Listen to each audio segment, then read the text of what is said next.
There are a lot of concerns with this year's Republican budget. They are not investing in the priorities that make Minnesota great.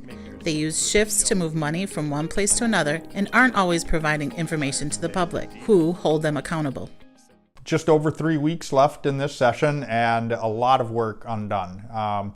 In the Senate, actually, we don't even have actual targets released for what the spending level in each jurisdiction will be. I do sit on the full Finance Committee, and that's been a level of, a high level of frustration amongst all members, not really having a clarity from the majority where we're going. Governor Dayton specifically said he opposed budget cuts, yet the Senate Republicans cut several agencies, the people and organizations who help the state work. On top of that, this budget is full of controversial policies that the governor said he will not accept. Having no long-term plan is really putting people at risk, people in Minnesota at risk for what's going to happen when this expires.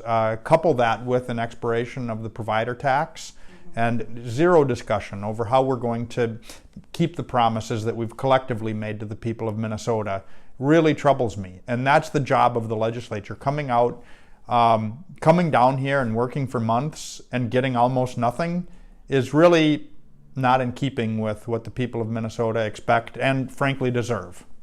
The Senate DFL and the governor have worked hard to return fiscal stability to the state of Minnesota.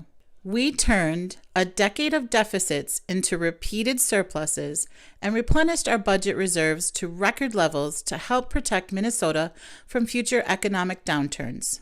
These budgets, passed by the Republican Senate, are based on false financial assumptions, irresponsible shifts and gimmicks, and could undo the fiscal stability our state has finally achieved.